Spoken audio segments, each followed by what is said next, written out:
Good evening. I'd like to call to order the June 11th, 2018 City Council Successor Agency to the Redevelopment Agency Housing Authority regular meeting with the City of San Carlos. Would you please rise and join me in the Pledge of Allegiance? I pledge allegiance to the flag of the United States of America and to the republic for which it stands, one nation, under God, indivisible, with liberty and justice for all. Okay. Are there any changes to the order of the agenda? None from staff this evening, Mr. Mayor. Yes. Anyone else wishing to change order? Okay. Item 4 is public comment. This is for folks wishing to address the City Council on matters not on the posted agenda. I have some cards, so we'll call out your name here.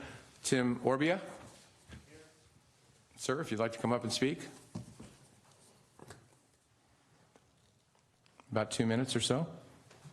First off, I'd like to thank Ron Collins for calling me back. He's the one who's called me back a couple times. I'm a longtime resident, and I'm here to talk about the recent crackdown on dogs in the park. Everybody's calling the police, and I want to ask the council what we can do to bring back the off-leash time for dogs in the park like we used to have. Because dogs, for their mental health, need to run and chase balls. And if they don't do that, they take it out on our home, on us. And the streets are not really safe enough to run our dogs. So I don't know if the citizens need to start a petition or what it takes to get back the off-leash time sometime in the park. Because soccer, baseball, football, everybody has their time. We don't have our time. And that's all I have to say. All right. Thank you, sir, for your comments. Thank you. The next speaker is Randy Young. I'm sorry, I apologize. I don't know how to say the last name.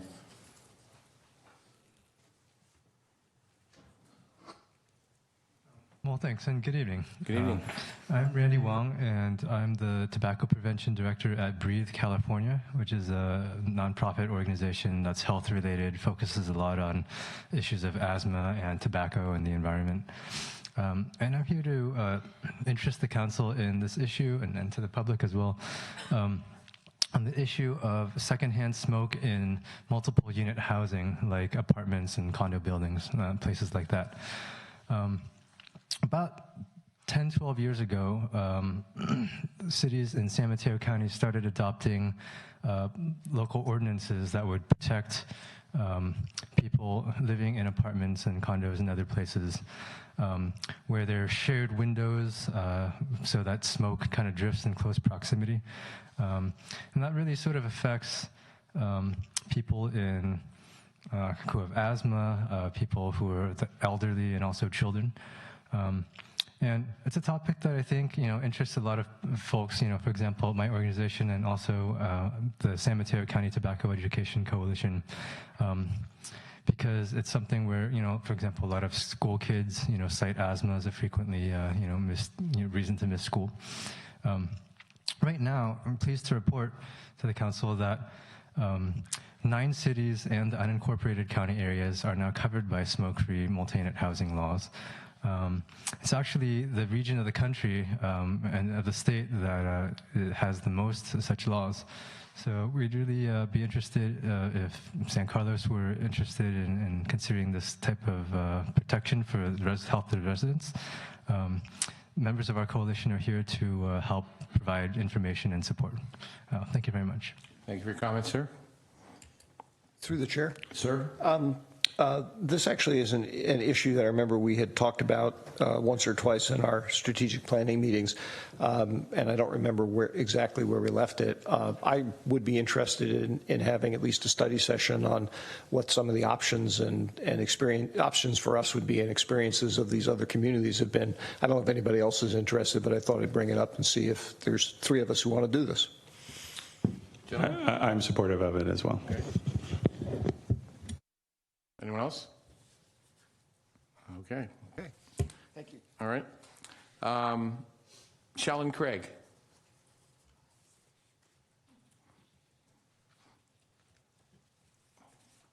Good evening, Council, and thank you for saying my name right. That was great.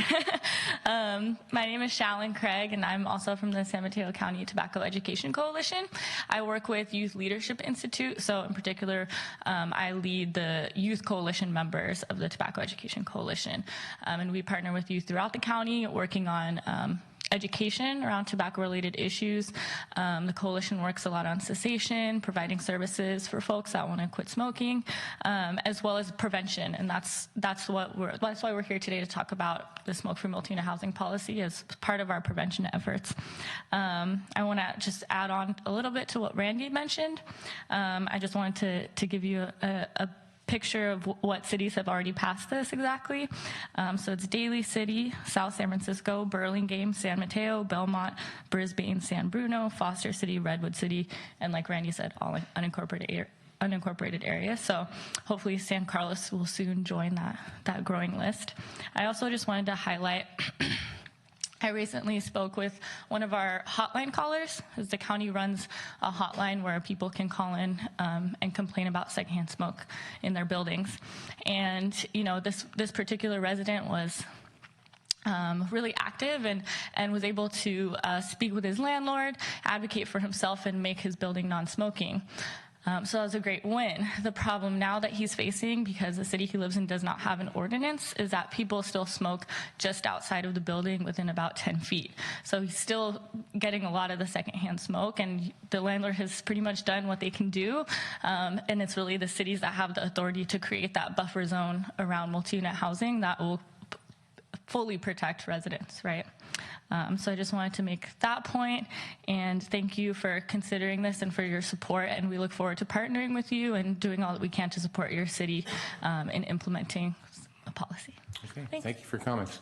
Mr. Mayor? Yeah. As long as we're just going to do a study session, I'd be in support of that. Okay.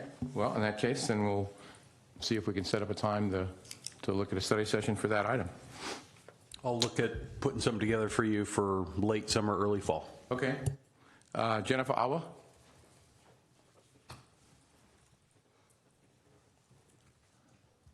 Welcome.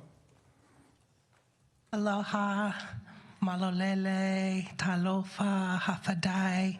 My name is Jennifer Ava. I am also a part of the Tobacco Education Coalition, as well as I'm the Deputy Director for Taulama, a long existing organization here serving Pacific Islanders in San Mateo County. I wanted to come and urge the council, thank you so much for offering us this time, but I wanted to urge you all to really consider multi-unit housing.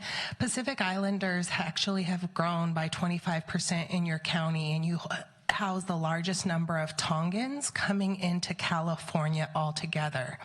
Tongans actually smoke at 3 times the rate as the rest of Californians. With the way that housing prices are and our overcrowded housing situations and our low economic status, we are moving towards multi-unit housing. And the one thing that I can do as a leader in my community is to advocate for prevention early on in housing settings and the environments that our children will be growing up in, the communities our children will be growing up in. So I thank you for the educational session and the opportunity to talk with all of you, and I look forward to working with you side by side and hopefully making this the next city within this county to adopt this policy. You have every other city surrounding you, so let's make this the next one. Mahalo. Mahalo. Thank you for your comments. Is there anyone else wishing to speak on any item not on the posted agenda? Okay. Relative to the gentleman who spoke about the dogs, I was going to bring up a point of, if my fellow council members would agree or not, to maybe have Park and Rec look at, right now we have 6 days a week at the dog park. I think Sunday it's closed. Is that right? And I've gotten a lot of calls about why is it closed on Sunday. And so I didn't know if anyone else is interested in discussing this issue or sending it to Park and Rec to have them discuss the whole thing, including the gentleman's comments. I would be supportive of that. Anyone else? Agreed. So would Park and Rec then, would they get that first before us? If that's the direction of the council, we can have them put an item on one of their upcoming agendas. Why don't we do that, and then both the gentleman's comments and also seeing and also the hours at the dog seventh park. day. Okay. You bet. All right, thank you. Again, anyone else wishing to speak on an item? No. Okay. Next item on our agenda is consent calendar. Consent calendar items are usually done by one motion. I'll entertain a motion, or folks to take something off the agenda, or the calendar rather. Mr. Mayor, I'll move to approve City Council consent calendar items A through O and adopt Ordinance 1530, an ordinance of the City Council of the City of San Carlos amending the San Carlos Municipal Code, Section 2.24.155 and Section 18.26.040 relating to the Residential Design Review Committee. Okay, is there a second? Mr. Mayor. Right, is there a second? Excuse me. Is there a second? I second. All right. Yes, sir, Mr. Grocott. So the last item that Mr. Collins mentioned, I would like to abstain on. All right. So you don't have to pull it or anything, Okay. but I'll just All right. abstain. So City Clerk, so notes. All right, so it's moved and seconded. Any further discussion? Hearing none, roll call, please. Councilmember Johnson? Yes. Councilmember Grocott? Yes, except for the item mentioned. Got that. Councilmember Collins? Yes. Councilmember Olbert? I'd like to vote no on items N as in Nancy and O as in Olbert, and yes on the rest of it. And Mayor Grisilli? Yes. All right, thank you, gentlemen. Moving on, item 6, public hearing. Introduce an ordinance amending Ordinance 1507 for the Plan Development PD zoning district and approving amendments to the associated plan of development to accommodate life science tenants at 887 Industrial Road and adjacent addresses including 821-871 Industrial Road and 831 Branston Road. Mr. Civet. Good evening, Honorable Mayor, members of the City Council. As you know, Alexandria Real Estate Investment Trust acquired this development project and property from Windy Hill, and Alexandria would like to change the building from Class A office to accommodate biosciences and life sciences. And to do that, it requires a change in the mechanical equipment in the building and putting the new mechanical equipment on the top of the building, increasing the building's height. So that's one of the key material changes that is before you this evening.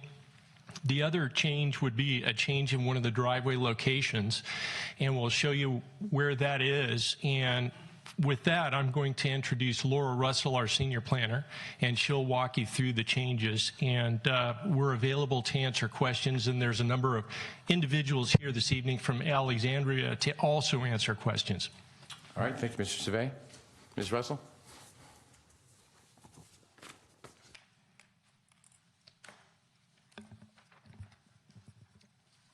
Thank you all. Good evening, Mayor and members of the City Council.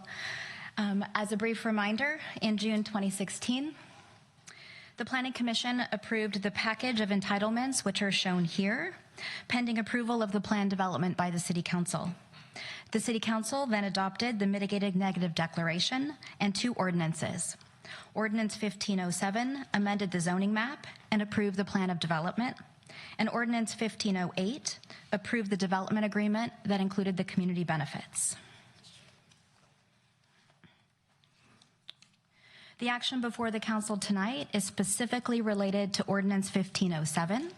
The Planning Commission has approved the amendment to the design review. All other entitlements would remain in effect, and the development agreement would be implemented as previously approved. As Al mentioned, the property and project were purchased by Alexandria Real Estate Equities. They have been moving forward with the initial site work under the previous approvals while working with staff to bring forward the revisions before you this evening. So far, in terms of progress, the buildings have been demolished, the trees have been removed, and the environmental cleanup is currently underway. The major components of the 2016 project remain in place. As a reminder, there are 2 office buildings, R&D or office buildings. There are 6 stories and mirror images of each other. The parking structure is adjacent to Highway 101. The total number of parking spaces has not changed. There's perimeter landscaping around the site adjacent to the public right-of-way. The revisions to the project fall into 3 categories. First are architectural design changes. Second, alteration of the driveway on Industrial to improve circulation. And third, the change in height to meet the specific needs of life science research and development tenants.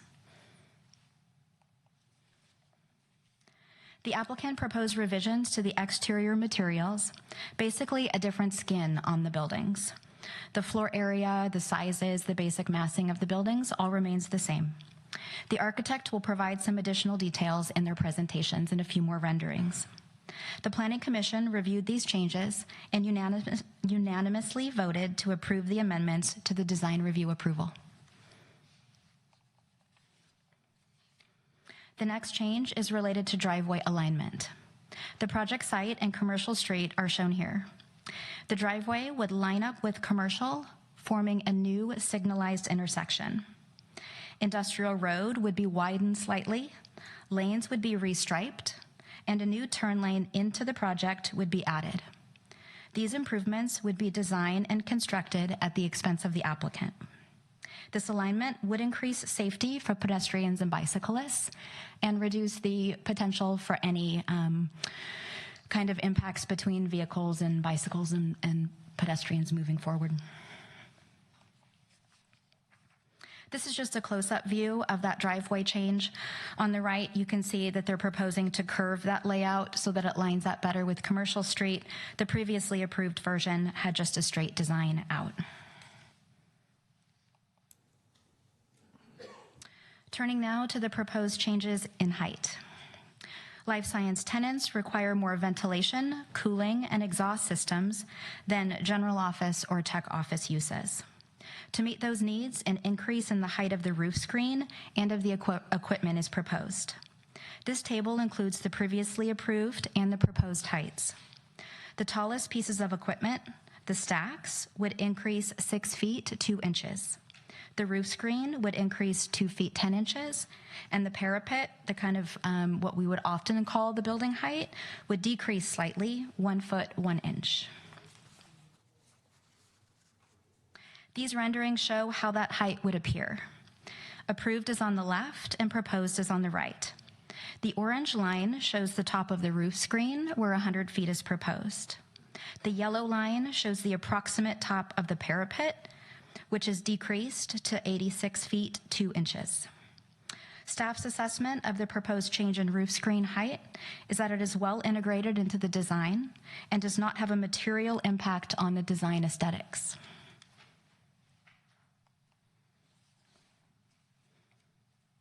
The proposed equipment, the stacks that we've been talking about, are exhaust facilities that are required to be a certain height above the roof.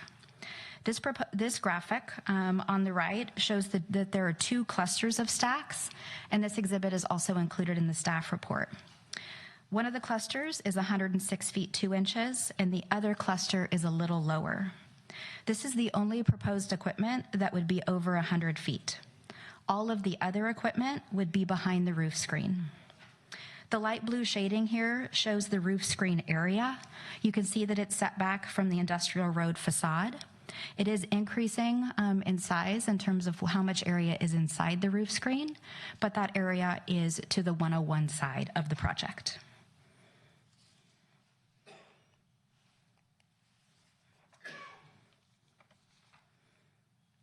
At the request of the neighbors in the GESC, the stacks on the northern building have been shifted so they would not be visible from the residential neighborhood. Here's one final view of the stacks and another way to think about the height. The stacks themselves, an example of what they might look like, that's a graphic on the left, and on the right is a rendering of how they might be minimally visible from some views. So this rendering is from the 101 side, so you can just barely see the stacks above the roof screen, and then given their location on the other side of the building on the northern side, we would not expect them to be visible from that residential neighborhood.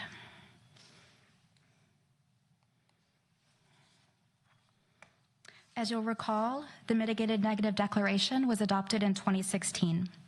We evaluated the proposed changes to the project to see if any additional analysis would be required. A technical memo was produced, which concludes that subsequent analysis is not required under CEQA. So that memo is attached to the staff report for information this evening, but there is no action required on it. We do have the CEQA consultant available if you have any questions on that memo or those conclusions. The applicant conducted their own outreach regarding the revisions to the project. They created an online tool using the Co-Urbanize website. They held a meeting with the GESC leadership, and they sent a newsletter to all owners and occupants within 500 feet. Staff also published and mailed notice to all owners and occupants within 500 feet in advance of the Planning Commission public hearing and of the meeting tonight. We have not received any comments directly to staff in response to those notifications.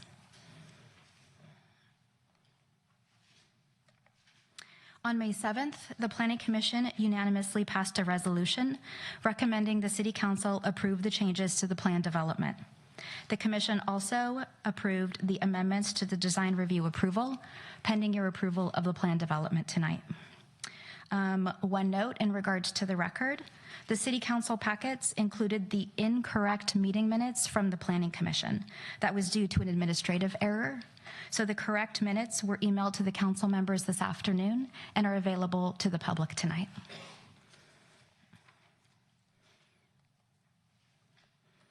So again, the request before the council is to consider introducing an ordinance, amending the previous ordinance 1507, and approving the plan of development.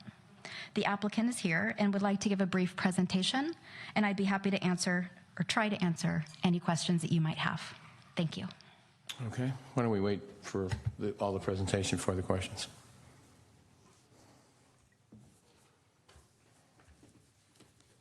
Good evening, Mr. Mayor, council members. My name is Teresia Nemeth. I'm a Senior Vice President with Alexandria Real Estate Equities. We're very pleased to be here tonight in front of you with our first project in San Carlos. I think you know that in addition to this property, we've also purchased the L3 property across the street from it and are essentially making a commitment to work in this community to create a district for life science and technology in San Carlos. We have a track record doing this kind of work, both in San Francisco, South San Francisco, and across the country. And at this point, I don't want to take more of your time. I would be happy to answer your questions. The architect that has worked with us to redesign the building skin in order to make it, in our view, a more attractive facility is here to just show you some of those images. Okay. Thank you.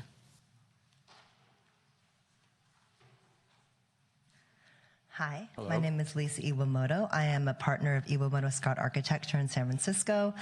I'm also professor of design and architecture at UC Berkeley. So I just have about 5 slides, and really to help explain the reasoning and rationale behind the design changes. As you've already been informed, the footprint that you're seeing here has not changed at all. So really what we have been concentrating on is how to break up the massing and to create a warm facade in a couple of ways. One of those ways is to break down the long curved front facade into a series of smaller discrete shingles or scales so that the light is reflecting differently and the mass of that long face is perceptually smaller.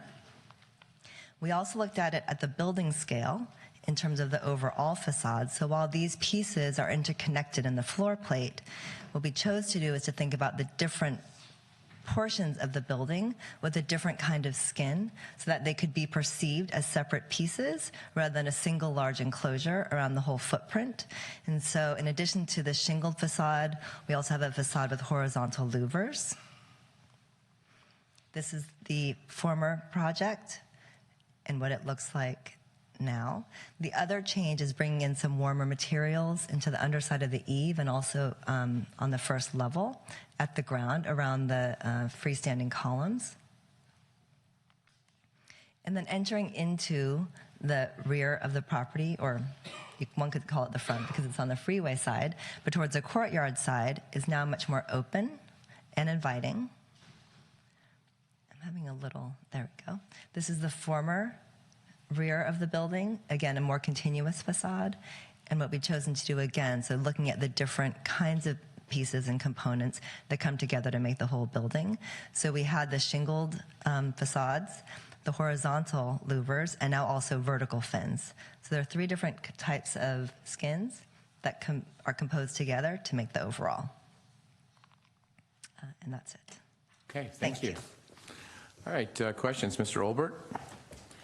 Thank you, Mr. Mayor. Question for Al and his team. I just want to make sure that I understand that the change in the way the driveway comes out of the project now is going to lead to the signalization of that intersection, basically, with commercial. And I was curious I want to make sure I understand who is paying for the cost of the intersection.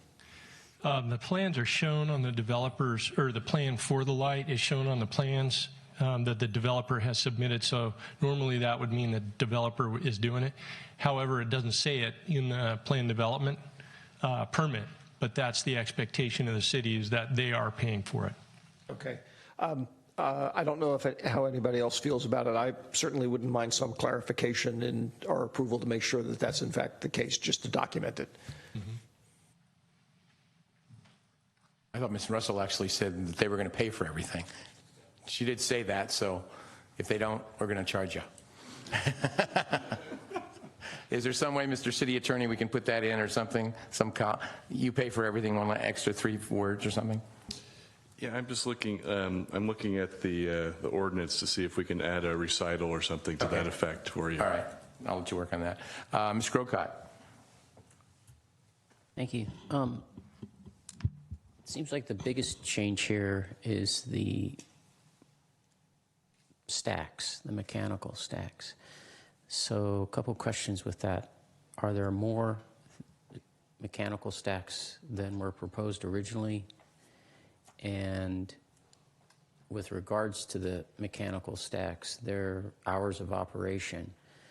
And the reason I ask that question is because my experience living downtown near the Samtrans building is that sometimes in the evenings, especially in the summertime for some reason, they have mechanical equipment that turns on, and it's a very low bass sound.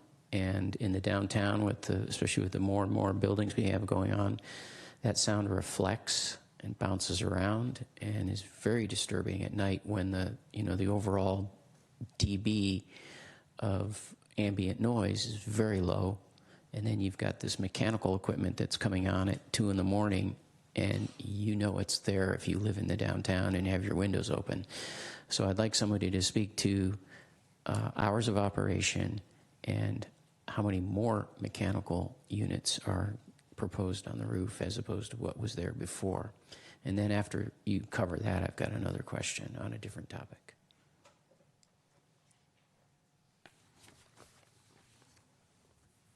I'm not sure that I can speak to how many more mechanical pieces of equipment there are. As Laura showed you, there's a significant larger area for mechanical equipment. I do not believe the prior project had stacks per se. Stacks are really the venting mechanism for laboratory facilities, and therefore I don't believe that they had stacks.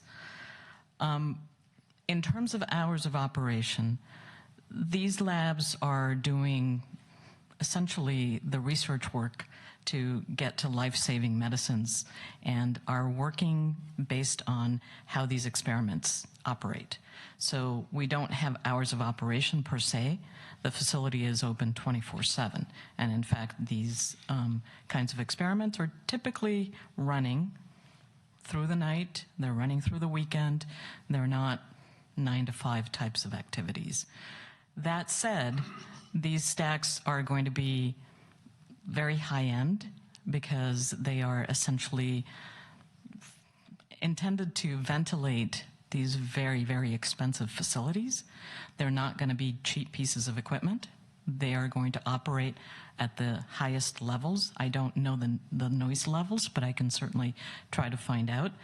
And I can also tell you that in the location of this building next to the freeway, I would highly doubt that those pieces of equipment are going to generate any more noise than the freeway. But we don't know the dB levels that these fans are intended to operate. I don't have that information off the top of my head. I can try to find it for you. But it's not going to do us any good unless there's something we can add to what we're doing tonight to put something in language-wise, and I don't see us getting any help on that. Is that correct? I'm not sure. I've not heard any concern about noise, and I've not been able to come prepared to answer that. That's unfortunate. The other question I have is if anybody has done any studies of reflected light from this building into the East Side neighborhood, because I noticed there's a structure that's gone up that's not too dissimilar to this one at, at Marsh Road and 101. And if you drive there in the afternoons as the sun is, getting lower in the sky, you can see that it's creating essentially another sun. As the sun goes down, instead of, getting western light from the sun, you're getting eastern light reflected off that building that's on 101 right now. I've experienced that kind of thing before. I've lived in a place where, I've had to endure that. It's not pleasant. Has anybody done any studies on the light reflection off this building into the East Side neighborhoods? There's not been a study for reflected light, but actually this did come up in the Planning Commission hearing, and so it's something that we're prepared to answer in a couple ways. One is, I don't see the materials board here today, but we're using Solar Band 70. Of course, when one specifies glass for a project, you're balancing the energy efficiency of the interior of the building and the performance and how it looks on the exterior of the building. One thing that happens when the energy performance is not dealt with that effectively is one ends up with very reflective glass. That is not the case here. Solar Band 70 is a fairly clear glass, and we see it a lot in the city. And it doesn't, I have not anyway, in my experience, heard about complaints of that particular type of glass. So there's that aspect of it. And then part of the breaking up of that one long curved piece of glass into a series of shingles does help refract it, the light, a bit differently and in more broken up pieces, which we believe will assist in whatever reflection of light that there happens to be. And then one other question has to do with this particular facade facing the east side is, you've already talked about how operations could be almost 24/7 because it's lab work. And so that also raises a concern, again, taking an example of something else I've seen. If you drive by Facebook on Bay Road at 2 in the morning, all the lights are on. And that's putting a lot of light in that area. And again, all my questions have to do with, and Al, I think this is something we need to really take concern over. I don't want to see us make the east side neighborhoods, go from one bad thing with having to put up with auto body shops and so forth. I mean, that's the way it was laid out, and we have the unfortunate history of industrial right next to residential. I think if anybody had thought into the future, they wouldn't have put residential next to industrial like that. Modern planners wouldn't do that sort of thing, but here we are.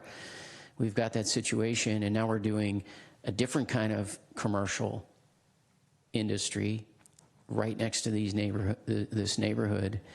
And while it's not, chemicals necessarily and, machinery and so forth, it still is having an impact because of light, because of, venting off the roof, those kinds of things. Frankly, I'm happy to see, tall buildings along the freeway, because you mentioned the freeway noise, and what will these tall buildings do? They'll help mitigate the noise, keep it on the freeway side. But at the same time, we've got light pollution potentially. We've got light reflecting off the building potentially in the afternoons. We don't know anything about it. And we've got noise pollution that we don't know anything about. Makes it hard for me to support this project and the changes. That's the issue of light. Sure. So in energy calculations and doing energy for the interior of buildings, lights are mandatory to be on zones and motion sensor driven so that they don't stay on all night. Because, like in the olden days, the building that you're talking about, we could leave this room and these lights could be on all night too, but now they turn off. And so in order to have the lights fully on in this building, you would actually have to have somebody. It would have to be like fully occupied in the middle of the night. It is possible that someone's desk and a small area will be lit, but it's not going to be the whole building. Well, that's good to know, because like I said, the example of Facebook right now, you drive by any time of the day and it's, lit up like a Christmas tree. Well, how they're getting away with it, I don't know. Well, they didn't know. If you're going to speak, ma'am, you have to be standing, okay? I appreciate it, or not, whatever way you want to do it. Any more questions? Mr. Olbert. Thank you. First off, just an observation, given what Facebook's business is and given the propensity of software developers to work in the middle of the night, it doesn't necessarily surprise me that the lights are on. The question I just had, and I'm not suggesting we necessarily include this in the course of action, but I am kind of curious to some of the comments that Matt made regarding light reflection type work and sound work. How long would it take to get answers on to those questions, and what would be the consequences in terms of the applicant's timeline? Is it something that we could ask reasonably to be done? I know we can always ask. I guess what I'm asking is, what are the consequences of it?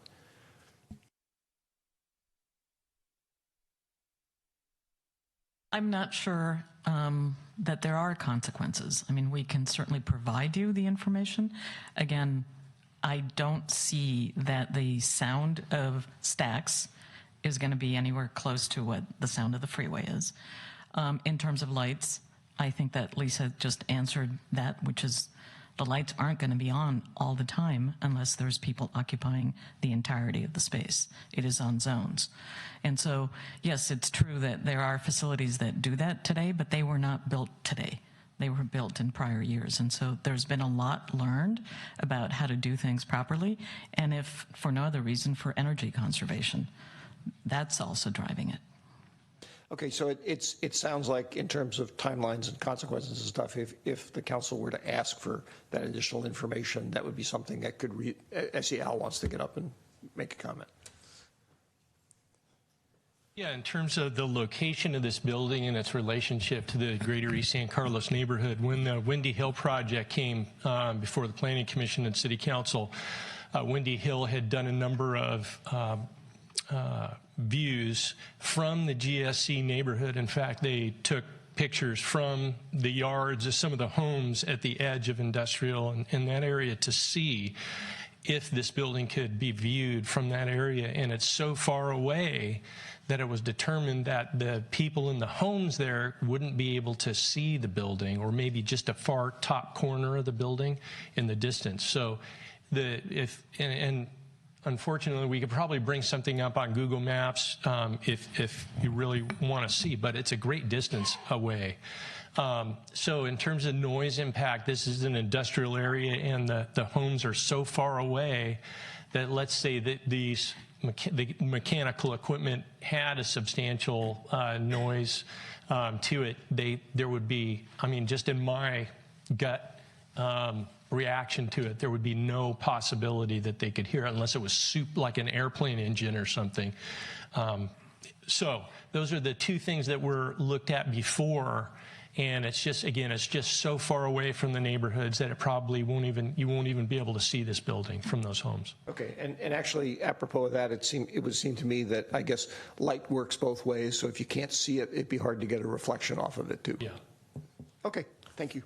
Mr. Grocott, then Mr. Collins. So, based on what you just said, Al, do you think, is there anything we could put in here that addresses the noise, and that we could say that post-construction and during operation, their dB levels will not exceed the ambient noise at night?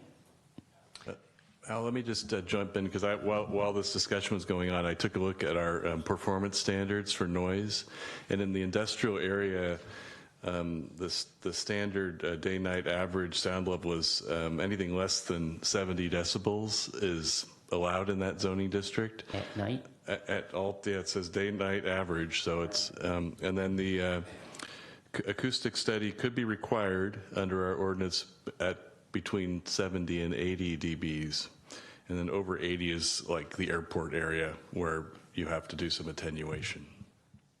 So we could reference something like that in our action tonight? They're independent of this ordinance you're considering tonight. We already have regulation in this area, so. I wonder if it's enough. Yeah, and that's. Mr. Collins. Thank you, Mr. Mayor. These are just general questions. Anybody's free to stand up and answer them if they like. The first one, with respect to this light mitigation or the light coming from the windows, it seems to me, and if I'm incorrect, please let me know, that with modern building materials, that whatever the light is inside can be diminished at nighttime by the view, from the outside. So that, and I've driven by lots of buildings where I know it's very bright inside, but the coloring on the windows tends to diminish that light. Is that expected to happen here? It happens the same amount as the light coming into the building.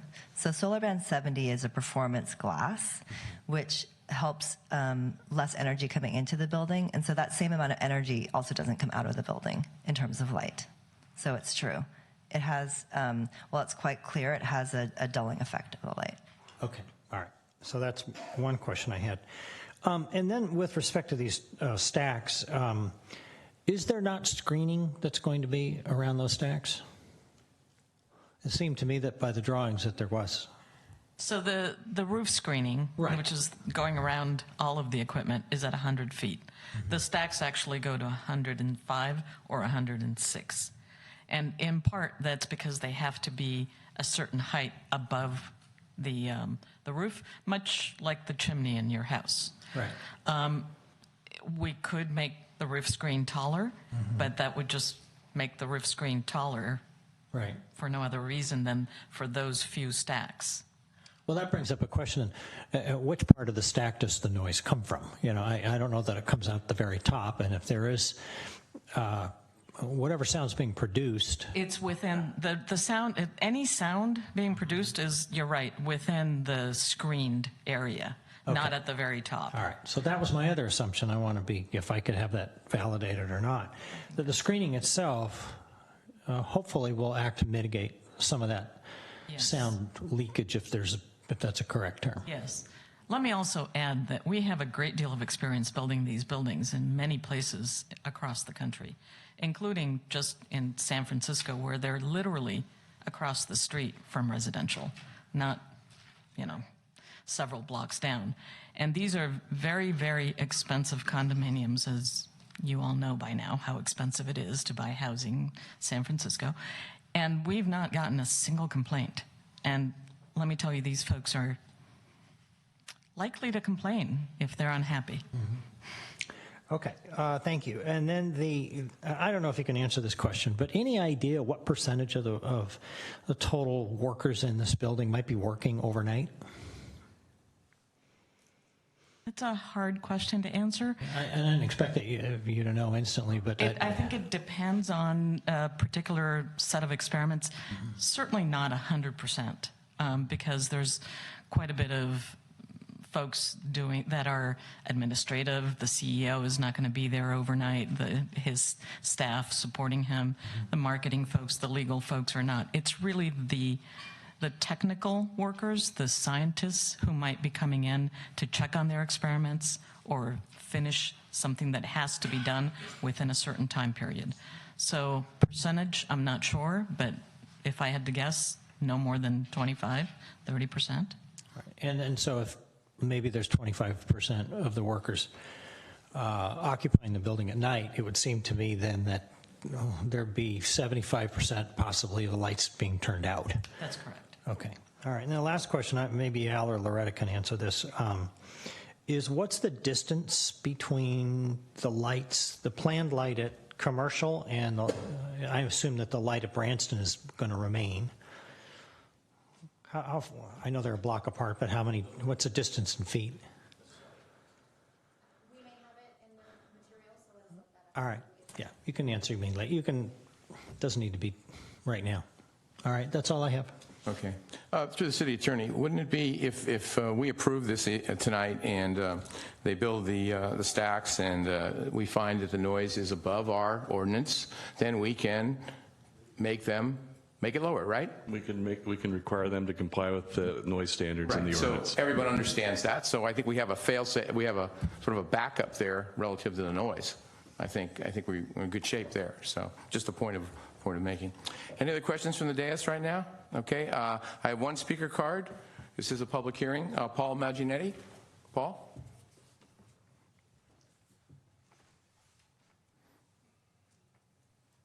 Gentlemen, thanks for the opportunity.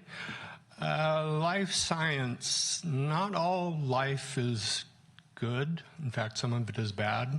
So the devil is in the details. So I would propose that you explicitly prohibit the use of these labs for biosafety levels 3 and 4. Biosafety lab 3 would be growing an especially virulent influenza virus in order to make a vaccine. These labs are going to maybe used for production uses, so 24/7 could be possible. Biosafety lab 4 would be something like Ebola. Neither of those belong in a populated area. And regarding the cleanup, the 2016 proposal by the DTSC, I feel, is inadequate. There is a sludge pit of unknown size full of tar and PCBs and a lot of other things that the old timers in our neighborhood know were dumped there. And the operator of the oil recyclery allowed them to be dumped. So now they're owned by these people. So the proposal was to basically Chernobyl it, just pave it over with concrete. That's not going to work because uphill, you've got TCEs coming from L3, and you have solvents coming from Kelly Moore. So those are going to end up in your pump station, and you already have a problem with PCBs. So I implore you, don't kick the can down the road. Have that sludge pit completely removed and completely moved to an appropriate place in the middle of Nevada or somewhere like that. Thank you. All right, thank you for your comments. All right, is there anyone else wishing to speak on this item from the public? Okay, I'll entertain a motion to close the public hearing. Mr. Mayor, I move that we close the public hearing. I second. All right, moved and seconded. Roll call, please. Councilmember Grocott? Yes. Councilmember Johnson? Yes. Councilmember Collins? Yes. Councilmember Obert? Yes. And Mayor Grisilli? Yes. All right, gentlemen, what's your pleasure? Mr. Mayor, may I ask if Greg had come up with any clever language regarding that traffic light thing? Well, I think we could, since you're just introducing the ordinance tonight, I would suggest that your motion include language that provides that one of the recitals is that you would a traffic signal is going to be paid for by the applicant. And then we can bring back, I have to look at the actual development agreements and everything to make sure that there's a proper reference there. So I think you could probably add that to your introduction to make sure that there is a provision that we've cited all the agreements that require the installation of the traffic signal. And I know it's hard to do that, but since you're introducing, you can just give us some direction that your motion includes these items, and then when you adopt, we will have the language that includes what you introduced. Let's see if you like what I come up with. Okay, thank you. Mr. Mayor, I move to introduce ordinance number 1531. 1531, an ordinance of the City Council of the City of San Carlos amending ordinance 1507 for the Planned Development PD zoning district and approving amendments to the associated plan of development to accommodate life science tenants at 887 Industrial Road, parenthetically, and adjacent addresses including 821 to 871 Industrial Road and 831 Branston Road, with the additional stipulations as just described by Greg Rubens. That's fine, and we will bring back the motion, the ordinance, when it comes up for adoption. It'll have appropriate language to address those concerns. For the record, specifically relating to the signal, the traffic signal light. Traffic signal, yes. Is there a second? Is there a second? A second. I'm sorry, okay. Mr. Grocott? The question that the last speaker raised about cleanup, that's not something that we can act on based on what's in front of us, right? I don't know what, Al, what's the, there's regarding county, site state, cleanup. federal laws, all kinds of stuff. Yeah, so the Environmental Protection Agency and the Department of Toxic Substances Control are overseeing the cleanup of the site, and we're coordinating, the city is coordinating with those two agencies. We know that there's cleanup that's going to happen, that has to happen. They will oversee that and then certify the removal, and we're meeting with them in the next week or so to make sure everybody's on the same page. There's one other agency that might be involved, and it might involve some preemption. It's the Centers for Disease Control that deals with some of the more toxic aspects of the biosciences field. And I just wanted to add that this is an amendment really to this ordinance that is really about the height of the building and the window and the architectural treatment. So it's probably a little far afield to be talking about additional conditions regarding what type of facility would go there or what type of business parameters would belong in the building. If I may, just one Go more ahead, question, sure. Mr. Grocott? He also raised the issue of level 3 and level 4. When would we address that? Well, that's what I was talking about. The Centers for Disease Control. They regulate how these labs have to function when they have those types of biological organisms. So I think it's probably outside of our purview as far as our local regulations. We have nothing in our code that talks about that, and it wasn't anything that was identified in any of the environmental documents. All right. So, Mr. Mayor? Yes. Just a few comments. Sure. You know, I'm going to vote for this because of what's in front of us right now.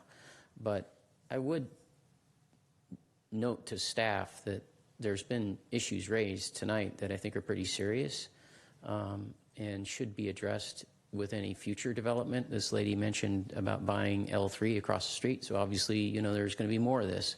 And I think these issues of light reflectivity, you know, with the sun and so forth, studies need to be done. Noise needs to be addressed. We need to talk about dB levels of equipment and so forth, what hours of operation that would happen. So questions need to be asked about that. And if we're going to get into life sciences, as Mr. Maginetti mentioned, we need to address something about this level 3 and level 4 operations, and maybe we put something into our city code. I think all those are legitimate concerns, and you know, I guess this project is the guinea pig in a sense on some of these things, but we need to have our radar out for these items, I think. Okay, thank you for your comments. Just a second. Mr. Olbert? Thank you, Mr. Mayor. I just wanted to follow up on what Matt had said. I don't know if anybody else does. I wouldn't mind having at least a study session talking about the level 3, level 4, basically the various levels of allowable biological research to be done in San Carlos, simply because it is a new thing for us. The other items, to me, are stuff that you know, perhaps we ought to think about taking up in terms of review in general about the noise levels for interfacing industrial, commercial versus residential areas. We've had those rules in place for a long time, and they do not appear to have resulted in burdensome problems. And so I'm sort of less inclined to do anything in that regard. But the level of I'm struggling to find the right word, but the level 3, level 4 stuff, I wouldn't mind seeing some discussion of that, because that is brand new to us. But again, you'll have to see if there's anybody else up here who wants to do that. The applicant, did you want to say something? I just wanted to indicate that all the assets that we have in the Bay Area today, none of them have BSL 3 or 4. And in addition to that, when a tenant comes in to lease space, they have to indicate to us what type of work they're going to do. They have to provide, as Mr. Rubin said, all of their certificates from the various regulating agencies, so we will be able to know and can disclose to the city the type of work that's being done. Just one clarification based on what you just said there. You're talking about a spec office building, lab building, yes, without really a tenant in place at this moment. We do not currently have a tenant. Okay, any other comments from the dais? All right, there's a motion on the floor. Call the question. Councilmember Collins? Yes. Councilmember Grocott? Yes. Councilmember Johnson? Yes. Councilmember Obert? Yes. And Mayor Grisilli? Yes. Okay, that was the introduction, and then we'll come back in a couple of weeks, I guess, and have the final thought. Thank you, Mr. Rubens. Thank you, folks. All right, moving on. Item 7, new business. 7A, consideration of adopting a resolution adopting the fiscal year 2018-20 two-year operating and capital budget for the city of San Carlos. Ms. Mendenhall.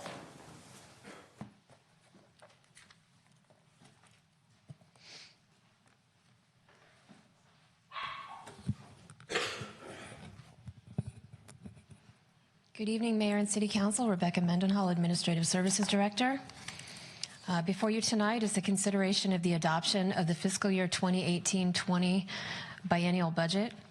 Included in your packet and on the website is the proposed budget book, which includes the 2-year operating program and performance-based budget, as well as the 5-year capital improvement program. The proposed budget includes all of the feedback, comments, and direction provided by Council during the 2 full-day study sessions held on April 27th and May 4th.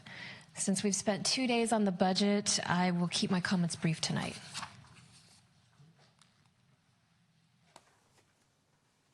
So as part of the budget adoption, there are 3 resolutions for your consideration. The first is the formal adoption of the budget. The second is the establishment of the annual appropriations limit, or the GAN limit, and the third is the adoption of the financial policies. There are a few changes incorporated in your budget book following the study sessions. In the city manager's budget, we increased funding of $10,000 in both fiscal years to enhance the Citizens Academy. Funding will be used to enhance the program, including reviewing if these classes can be converted to a video. Also in the city manager's budget, we increased funding of $10,000 in both fiscal years to enhance our social media presence. The funding will be used to pay for marketing of all of our communications channels and to purchase analytical tools to help with those marketing efforts. In the police department budget, we've increased the funding by $100,000 in both fiscal years to help fund traffic enforcement and to address complaints. This funding will give the police chief resources needed to focus on traffic initiatives in the next 2 years. And finally, in the capital budget, we removed the proposed San Carlos Avenue and Laurel Street pilot pedestrian scrambled phase project. Based on the council's feedback, it was determined that a scramble project at this location was not warranted at this time. If the proposed budget is adopted, here is a summary of the appropriations by category and by year.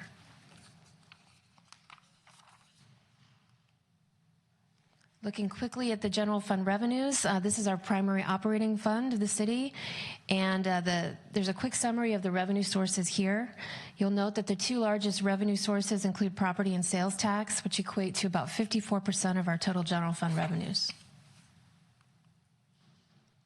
On the expenditure side, this is the recommended budget by department as a percentage of total, and you'll notice that public safety is 46% of the total expenses, or less than the amount of our two largest revenue sources, property and sales tax.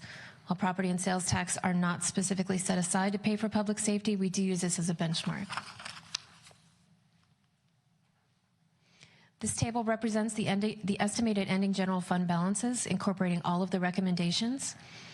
As done in prior years, we're budgeting to transfer general fund savings to the Capital Fund 25 to help pay for infrastructure needs.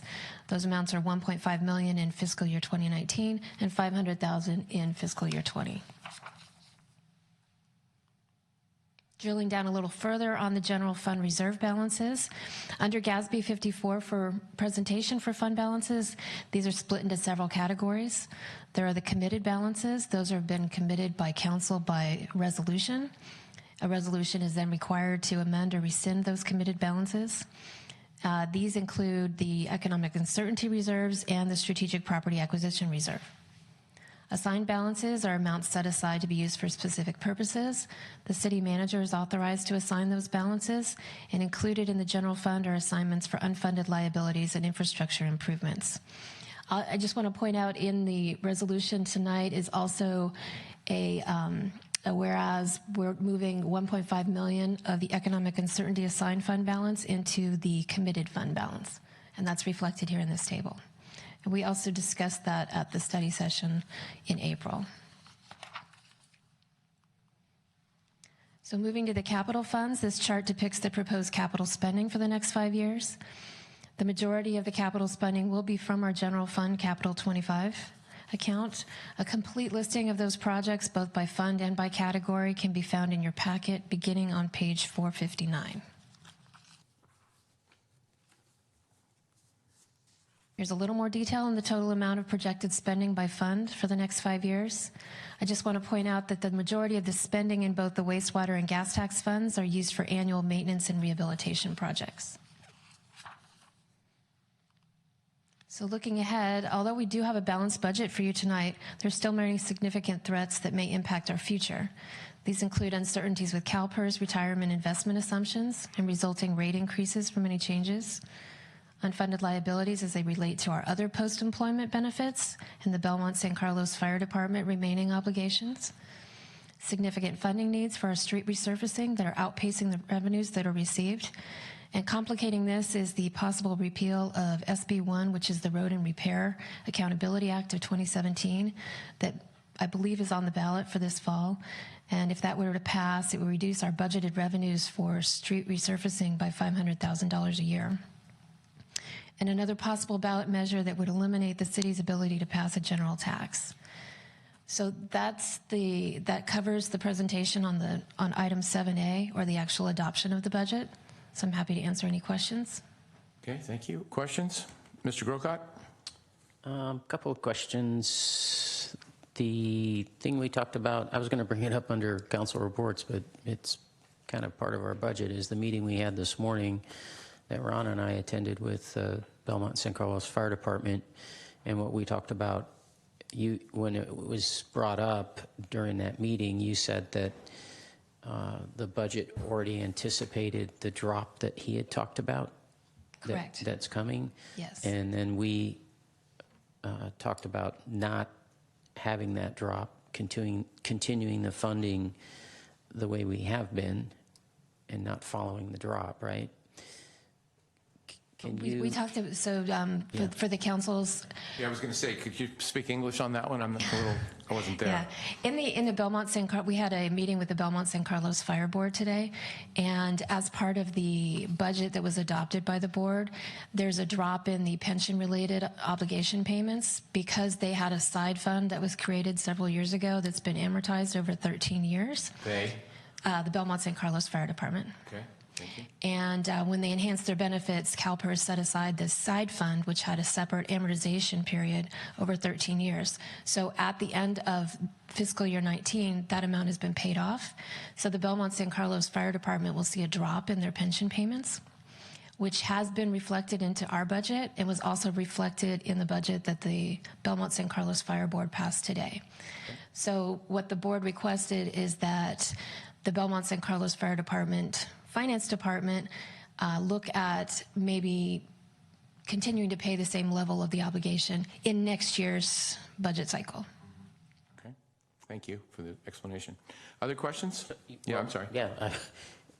So Rebecca has given us the generality, but not any sort of specifics. And I'm just wondering how, do you want to say how that would affect a change in the budget as we would approve tonight? Because we'd have to come back and make an amendment. Yeah, we would have to come back. So at the next council meeting, we'll need to ratify the budget that was adopted by the Belmont San Carlos Fire Board today. Mm-hmm. And then during the next fiscal year, I'll be meeting with Belmont to talk about what the fiscal implications would be if we didn't experience that drop. And then we'd have to bring it back if we were to change. If both agencies decided they wanted to put more money toward those pension obligations, we'd have to bring it back to council for approval. And we could do some kind of range. It wouldn't have to be going back to the same level entirely. We could stay underneath that at some chosen level. It correct? could be at any dollar amount that both agencies decided they wanted to pay toward it. Through the chair, may I add, is there a brief explanation about why we would be considering even doing that? I mean, if I'm understanding you correctly, the obligation from, I guess, the CalPERS point of view has amortized. And what we're talking about is sort of continuing to make payments on it. Mm-hmm. And I guess I'm curious as to why we would do that. It's similar to what we did with our own CalPERS paydown, where we did a one-time paydown to reduce the future obligations. So what the board was looking at is something similar, is continuing to make payments at a higher level to try to reduce future payments. Well, okay, thank you. I appreciate that clarification. For what it's worth, and I know that I think I was in the minority on this particular issue, I actually really want us to focus on improving the quality of life in the city of San Carlos, and not just taking every spare dollar we have and paying down obligations that we don't necessarily have. And, so that's where I have no problem with staff looking into it, because we need to have that input to make an intelligent choice. But that's just my reaction to the idea. Mr. Grocott, another question? Is now the time to ask a question about capital improvement budget specifically? It's included in A, right? 7A? Correct. It's included in the appropriation levels. Okay. So my question has to do with an email I received from a resident, and they wanted to know why, at least from their review of it, there's 11,000 of the 100,000 allocation that has been spent. And then they, from their look at it, it looked like we were not making any further spending on that park, North Crestview Park. I was going to say, I'm confused about what you're speaking about. You didn't. North Crestview Park. Go ahead. So it doesn't look like there's any future spending until 2022, 23, and they wanted to know why that was. And is there any way we can push that along faster? So the $11,000 is the money that we spent on the master plan for North Crestview. That makes sense. There was additional money that was appropriated that would have been used to help fund some of the design improvements. That project, based on how we've gone through our priorities for all the other projects, was then pushed out to 2022-23. So it hasn't, some of the other projects that we had in the queue, such as street resurfacing and storm drains and things, and the park maintenance or the park restroom repair, staff looked at that and based on the prioritization settings, determined it was a higher priority to get those done. So that was done by staff and then just put into the budget, but not. And then discussed at the council study session. Okay. One of the factors that played into the prioritization of that project was, if you recall, a lot of the neighbors of North Crestview, actually, I mean, they sort of supported the improvements based in the master plan, but a lot of them felt like it'd be okay if we didn't do anything to that property for the time being. So we felt like there wasn't a real urgency to that particular project. And then at the end of the day, you know, we can't do all the projects in 1 year because we don't have the money or the bandwidth to do it in all these in a single year. So that one just fell down the list to that point. Okay, other questions? All right, well, I guess I'll we have a motion, right? Or no, we don't have a motion on this one yet. Mayor, sorry. Wait a minute, I'm sorry, my fault. This isn't a public hearing, but is there anyone from the public wishing to speak on this item? Okay, seeing none. Okay, sorry. Go ahead, please. Mr. Mayor, I move to adopt Resolution 2018-59, 59. a resolution of the City Council of the City of San Carlos adopting the fiscal year 2018 through 2022 year operating and capital budget for the City of San Carlos. Second. All right, moved and seconded. Any discussion or other questions? Okay, I guess we'll call the question then. Councilmember Olbert? Yes. Councilmember Collins? Yes. Councilmember Johnson? Yes. Councilmember Grocott? Yes. And Mayor Grisilli? Yes.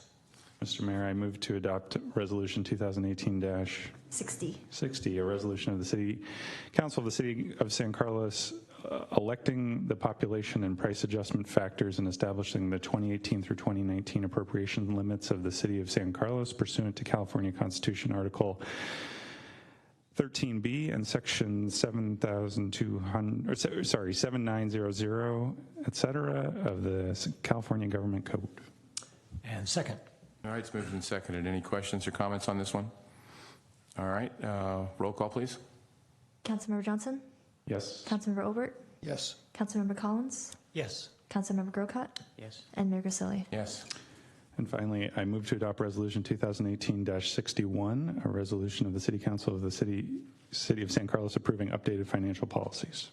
Second. Moved and seconded. Any discussion or questions? Seeing none, roll call, please. Councilmember Collins? Yes. Councilmember Grocott? No. Councilmember Johnson? Yes. Councilmember Olbert? Yes. And Mayor Grisilli? Yes. All right. Mr. Mayor, Go ahead, Mr. Johnson. Sorry. 1 second. I just wanted to make a brief comment and to thank the staff, particularly Rebecca and her staff and Jeff for the entire budget process. But also just to say, you know, the city is in tremendously excellent financial shape thanks to you and to Jeff's leadership. I know a lot of that is attributable to the growth of the economy, but I think the city staff has done an excellent job of looking for opportunities to reduce costs, to not fall victim to the temptation of spending whatever money has been available, and to look for new revenue opportunities. And you know, I couldn't be more pleased about the position that we're in. I think we're doing a lot of great things for the city, as reflected in all the work that's in the budget. And we're, I think, well positioned, much better positioned than we were before. That when the inevitable next economic recession comes, we'll be able to weather it without as much pain as last time. So I just want to thank you. Okay.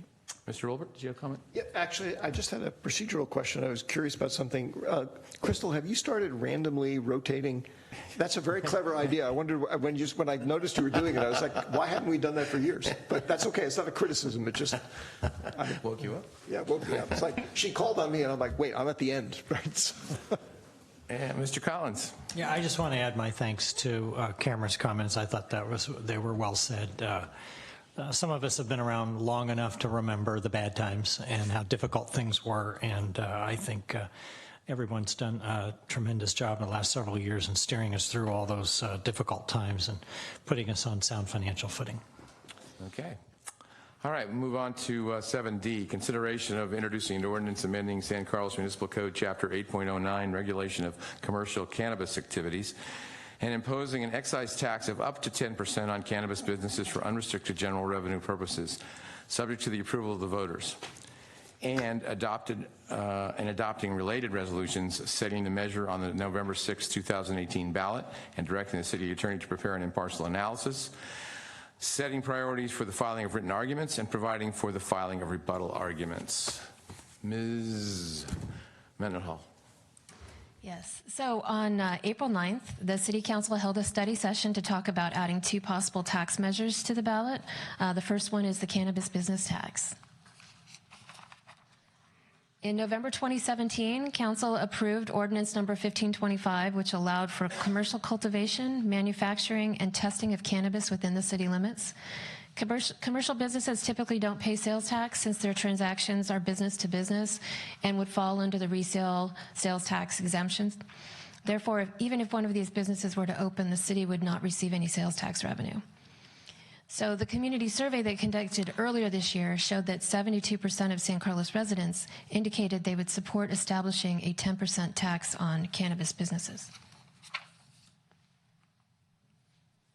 Anticipating the passage of Prop 64, the Adult Use of Marijuana Act, in 2016, there were 39 local cannabis measures in California that were also added to the ballot that year. 27 of those passed. In 2017, there were 10 local cannabis measures, including in Pacifica. All of those did pass. And the typical tax measure among all of these agencies was a rate of 10% of the gross receipts.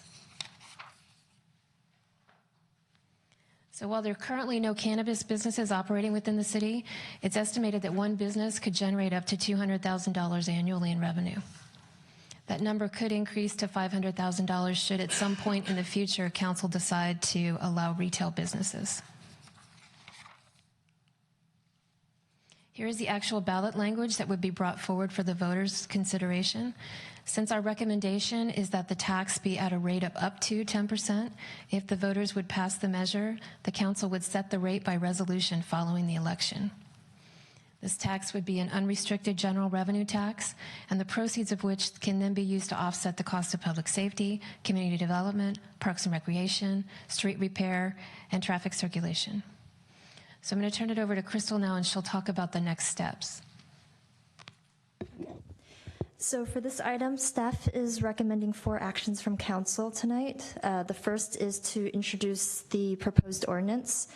If council approves to place this tax on the ballot and it receives approval from a simple majority of voters, the ordinance is considered adopted the date that the vote is declared by you. So that's usually your first meeting in December. And then it goes into effect 10 days after that date. So a second reading will not be needed on this ordinance. The second requested action here is to adopt a resolution that sets the proposed changes from the ordinance to the voters at the November 6th election. And that resolution also authorizes the city attorney to prepare an impartial analysis. This resolution needs a 4/5 vote to pass. The second resolution, so if you approve this measure to be submitted to the voters, the next step is for you as the council to determine whether you wish to appoint one or more council members to write the argument. The argument for or against the ballot measure would not exceed 300 words, and the filing deadline is August 17th.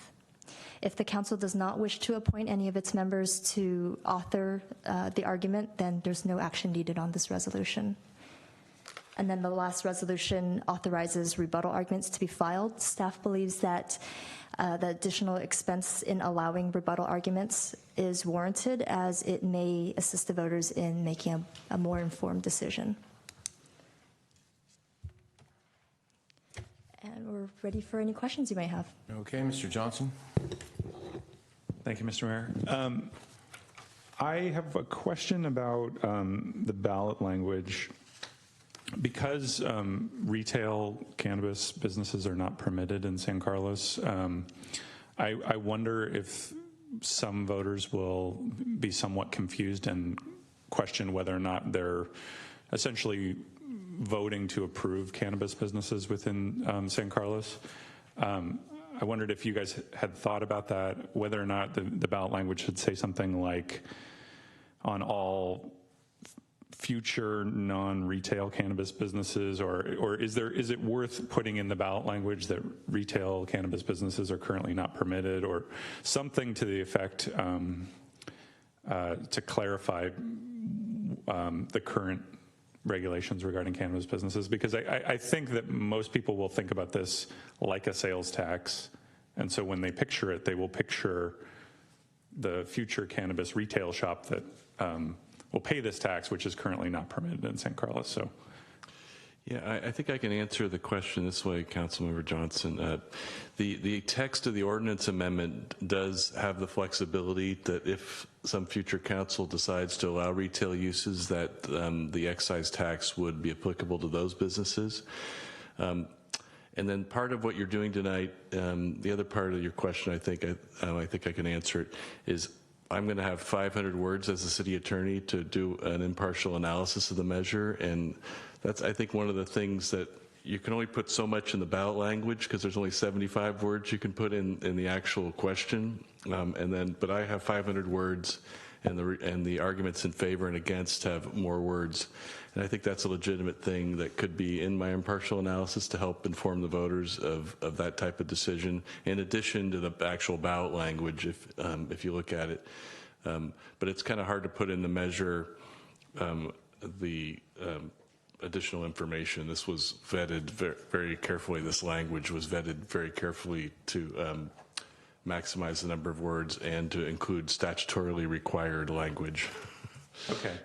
All right. So I think that makes sense, putting it, but I just want to make sure the staff doesn't have any concerns about confusion about voters thinking that they're approving retail cannabis in San Carlos. Yeah, I mean, part of it is, and actually we did change the actual title at the top to say business tax revenue, so it's clear it's a tax measure, but I can see what your point, that people, it's kind of an emotional issue, and people might think that they're voting on something else besides just a tax, but I think it's up to communicating that to the public that it really is a tax measure. Okay. Through the chair, if I may, just to build on that. Thank you. Why couldn't we append just the phrase at the very end, comma, should such retail businesses be approved? Well, this includes not only that potential future, but it includes the business-to-business retailers, so that that's allowed under the code now. So we don't have any right now, but we will get them. But this is actually the maximum. I think this is the maximum number of words. That right now there's 75 words in the ballot language. You could probably cut a few out if you had to. But your other point I understand. Yeah. That's more significant. I'm underwhelmed by this when I read it because I can't even understand it. I'm not really sure what I'm voting on because it almost implies I can see people coming up to me and going, I thought we didn't have any businesses in town, right? That's what you came up with. So I'm really not real thrilled with the language, and I can certainly knock off a couple of words. It just doesn't flow for me. It's the implication we already have businesses in town. At least it is for me. I don't know about anybody else, but I hate to wordsmith this stuff because I'm not a professional at this, but I don't share the staff's whatever. Sort of say confidence that all these words are going to not confuse everybody if we even get it to the ballot, but that's another story. But anyway, we'll come back to that. Mr. Olbert, you had some other questions? Yeah. Thank you, Mr. Mayor. Actually, my first question relates to, I think, the topic that we've just been discussing on the dais. So I had asked Jeff about this a few days ago, and I perhaps misunderstood, but my takeaway at that time was that this initiative, should it be approved by voters, would not actually result in any collection of taxes because we don't have any authorized retail sale outlets. But it sounds like from the presentation, the tax would apply to some other class of transactions. And I just want to make sure I understand which is the correct answer. The tax would apply to the businesses that are currently allowed while we don't have any in town. Right. If one were to open, the tax would apply. Okay. It's an excise tax, which is similar to a sales tax. It's taxed on the gross receipts. Because commercial businesses typically have business-to-business sales, they don't pay sales tax. They do pay excise taxes. They would be subject to excise taxes. Okay. Yeah, thank you for the clarification. That's the difference then that leads to that. Yeah, because I can see now where that complicates what I was suggesting to Greg, that why not just slap a few words on there, because it doesn't, that actually is in effect right now. The other question I had, which this is a question for Greg, I was curious about why the language says up to 10% as opposed to picking a number. Well, that is to, this is a new area of taxation in California, as you might imagine. So an excise tax on gross receipts of up to 10%. Our review of it was to give the council some flexibility that if the market or the way the businesses operate, we want you to have the flexibility to impose something lower instead of just setting it at 10. So you actually have the flexibility by resolution to make it 8 or 7. Does that flexibility extend then perhaps to, in the future, conditions change and we say, well, the number we picked before we want to change, lower, raise it, or is it a one-time thing? No, as long as you're under the 10% maximum, you can change it to any number you want. Okay, so it's that type of flexibility as well? Yes. Okay, thank you. And I will, as an add-on to that, there are, like, I think Oakland or San Francisco, I think Oakland possibly, is having difficulty, some of the, or maybe Berkeley or wherever it is, folks are pushing back on the whatever percentage they did. So I appreciate that staff put that in because it gives flexibility. If everybody else is charging 7, then everybody's going to go in that situation. But lots of questions here. Mr. Collins. No real question, Bob. I just wanted to... Thank you. Oh, I'm sorry. Oh, he's quick. I wanted to respond to something you said. I agree that I don't want to be wordsmithing, but something that Greg said gives me a little bit more comfort, and that is that there's going to be a 500-word explanation of all this that's going to clearly spell out that we don't have cannabis businesses, and should they occur, then this will apply. So that I'm happy with those. Okay, Mr. Grocott. To what Rebecca said regarding Mark's question, you talked about this being an excise tax. However, if there is a retail business, then this also would apply? Yes, they would be subject to sales tax as well as the excise tax on top of that. I just wanted to clarify. Yeah. Mr. Johnson? Not to wordsmith, but to wordsmith. I don't feel comfortable saying providing approximately $200,000 annually when there are no businesses. What you're saying is, what you mean is, hypothetically, if a business was to establish itself, and if the council were to set the tax at 10%, and if that business were to generate $2 million in revenue, then the city would get $200,000 annually. I think that crosses a line for me in terms of being out there in speculation and not necessarily informing the voters what they're voting on. I understand that you could make it up in your analysis, but I don't feel comfortable with that, and I wanted to see, maybe you could persuade me to feel comfortable, but it seems to be a little bit beyond for me. Yeah, do we have to put a number in? You don't have to put a number in. I think, to your point, we went with the low estimate for that, to try to be sensitive to that particular issue. There, like has been sort of I think this horse has been beat. It's difficult to communicate all these thoughts in 75 words. So certainly if the council felt more comfortable, you could simply turn that comma into a period and just end the statement without saying providing approximately $200,000 annually. And we can, make sure we sort of cover this issue of sort of where we're at today, which is there are no cannabis businesses in town today. So this is all speculative. This is a tax measure that's being put in place for the future as opposed to today. Is there a time limit or time thing on this item? In other words, we have to do it tonight, or we can do it 2 weeks from now, or? You could bring this back in 2 weeks. I mean, I'll be honest with you. I can knock off a bunch of words here, accommodate visitors and residents. I mean, I don't know. I mean, it's just, I just don't, again, I have the same, Mr. Johnson, the same way. It's sort of setting it up like, oh, we're going to get if I say yes, we'll get $200,000. I would, I apologize, but I'm just looking at it, and I should have read it ahead of time, and I didn't, and I should have. The $200,000 issue aside, because I think if the council felt more comfortable, that's a pretty easy edit to this.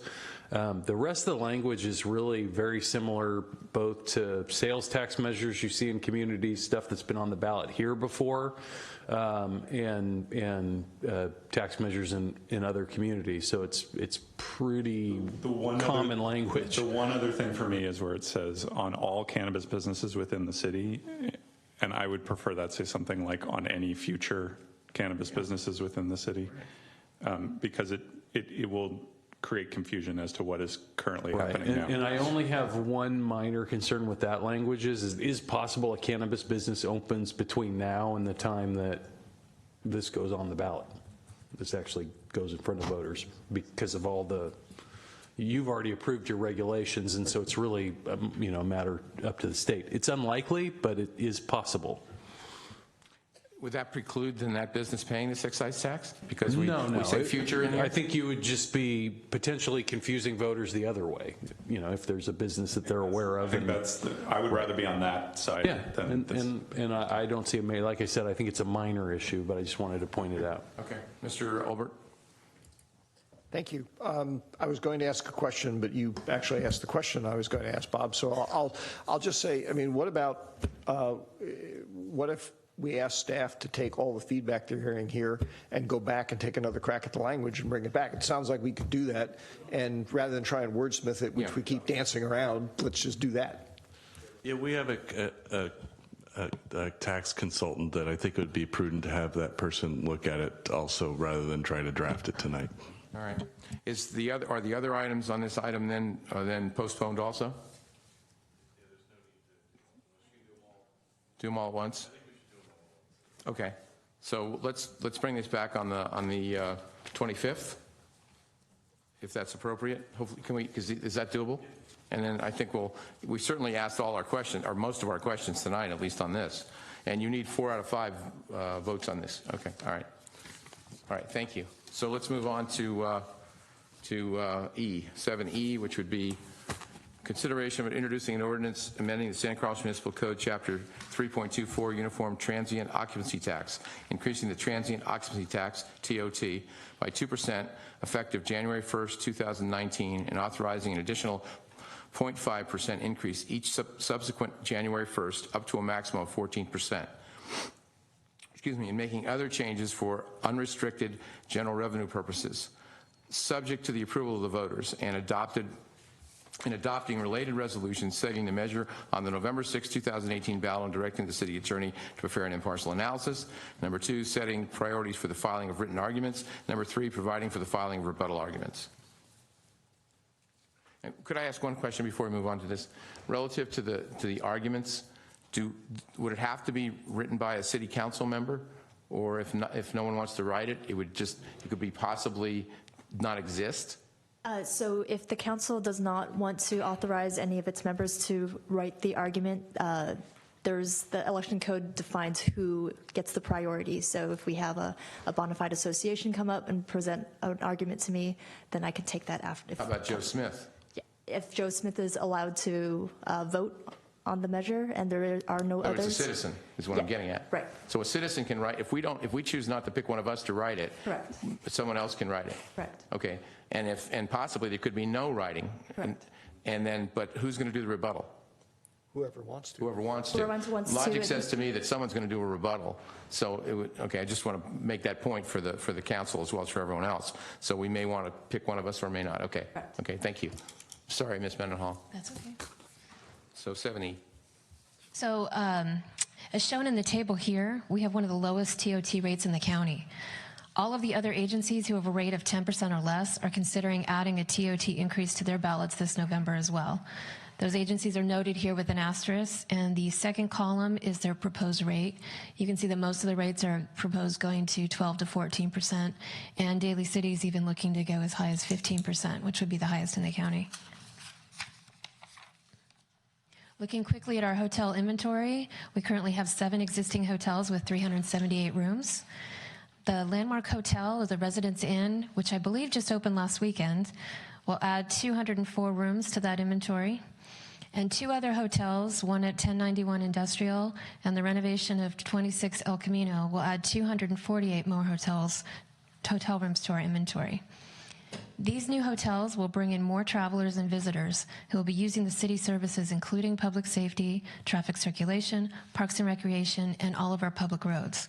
An increase in the TOT rate will help to recoup these costs. Our current rate hasn't been changed for 30 years. It was last raised from 6% to 10% in 1988. The recent community survey reflected that 70% of the residents support increasing the TOT rate by 3%. TOT is not levied against the residents or property owners, but rather it's paid by visitors to our community. Most of these hotel guests are business travelers from the high-tech firms in the area. Once fully implemented, the proposed rate of 14% would generate between $850,000 to $1.6 million annually in additional revenue. Since that would be we'd reach the 14% by increasing 0.5% each year, that would be in 2023. During the phase-in time, we begin generating about $550,000 to $600,000 in the first calendar year when the rate's at 12%. And then as the rate increases and the new hotels open, we would eventually increase to that $1.65 million in 2023. Cumulative revenue estimates for the next 5 years during that phase-in period would be additional revenue to the general fund of about $5 million, depending on the timing of when the new hotels come online. This revenue would also be unrestricted general fund revenue and could be used to offset the growing cost of public safety. In addition, should the Road Repair and Accountability Act of 2017, or SB1 that I mentioned earlier, be repealed this fall, the increase in TOT could be used to offset a potential loss of $500,000 annually for local street and sidewalk repair and maintenance. Here's the actual ballot language that would be brought forward for the voters' consideration. And similar to cannabis, the next steps, I'll turn that over to Crystal. So the next steps for this this item it mirrors the cannabis tax.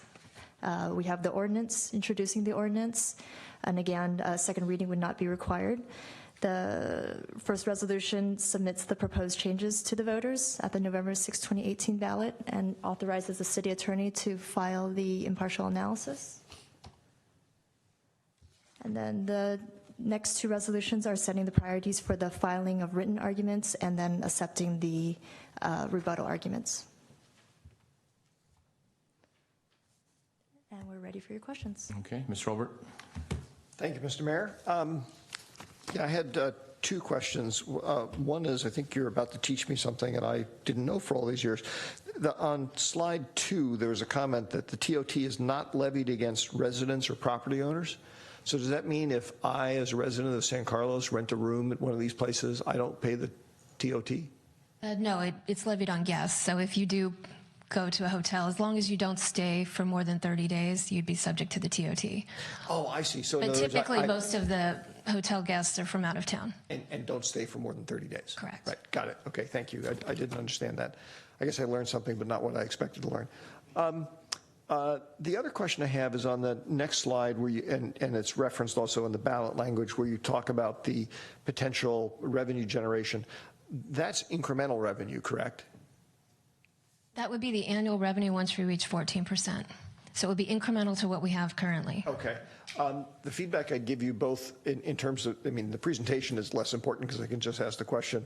In the ballot language, it's not clear that that's an increment. In other words, to me, it reads as we're sort of starting from zero, and if you approve this, we'll get $1.6 million a year, or up to $1.6 million a year. Do you see what I'm saying? We'll get an additional 1.6. Right, and the additional concept is not in, the word is not in the ballot language. And you know, it may or may not be terribly significant. It's just that I wouldn't want to have people under the impression that we're not getting anything right now. So. Okay. Other questions? I definitely agree with what you're saying. I'm just struggling a little bit to figure out how to communicate that easily. What if it just said up to a maximum rate of 14%, providing approximately $1.65 million additionally per year, or additionally annually? Additionally annually sounds weird. That's why I changed it to per year. I think this ballot language is also maxed out, so we'd have to do a little wordsmithing. Well, Mayor Grisilli can easily come in and cut out a couple of words. So. Nobody else may feel this is an issue, but I just wanted to bring it up because to me it was a little confusing. This one is less confusing to me, but the question I had is you haven't, none of this money is in our two-year budget, is it? That's correct. It is not included. So we didn't anticipate that this would happen. Okay, thank you. Mr. Collins? The only suggestion I was going to make was maybe that you could replace the word providing with reaching, reaching approximately 1.65 annually, or a word that communicates the fact that it's going to grow to that amount. It's additional. Yeah.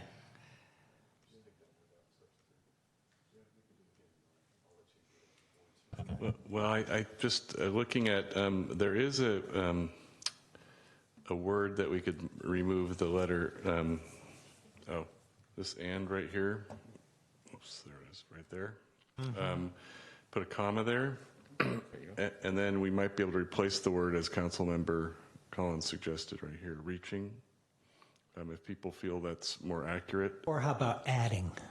Adding would be another word, just so we would not go over the word count if we actually wouldn't go over the word count if we just changed providing to adding. But if you felt more comfortable removing that "and," I think we could do that also. Personally, I'd be fine changing providing to adding. Mm-hmm. Yeah, it's good. That was easy. Great. Way to go, Ron. Other questions? You must be a former teacher. Is there math? Is there anyone wishing? Is there anyone wishing to speak on this item from the public? Okay. So we have four things here. So first, I need a motion on the first one, I guess. I move to introduce ordinance number 1532. 1532, an ordinance of the City Council of the City of San Carlos amending San Carlos Municipal Code Chapter 3.24, Uniform Transient Occupancy Tax, increasing the tax rate by 2%, effective January 1st, 2019, and authorizing additional 0.5% increases each subsequent January 1st up to a maximum of 14%, and making other changes. Is there a second? Second. All right, moved and seconded. Any discussion? All right, hearing none, roll call, please. Councilmember Johnson? Yes. Councilmember Grocott? No. Councilmember Olbert? Yes. Councilmember Collins? Yes. Mayor Grisilli? Yes. All right. Move on to the next item, or the next resolution, rather.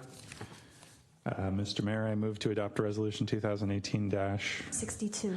62, a resolution of the City Council of the City of San Carlos setting a measure on the November 6, 2018 general municipal election ballot, seeking voter approval of a proposed ordinance amending San Carlos Municipal Code Chapter 3.24, Uniform Transient Occupancy Tax, increasing the transient occupancy tax by 2% effective January 1st, 2019, and authorizing an additional 0.5% increases each subsequent January 1st up to a maximum of 14% for unrestricted general revenue purposes, and making other changes, and authorizing the city attorney to prepare an impartial analysis. Second. All right, moved in. Mr. Mayor, just to clarify that motion includes changing the word providing to adding in the proposed balanced measure. The word providing to adding in the proposed ballot measure text. Okay, and the seconder agrees? Yes. All right. Any discussion? Seeing none, roll call, please. Councilmember Groscut? No. Councilmember Johnson? Yes. Councilmember Collins? Yes. Councilmember Olbert? Yes.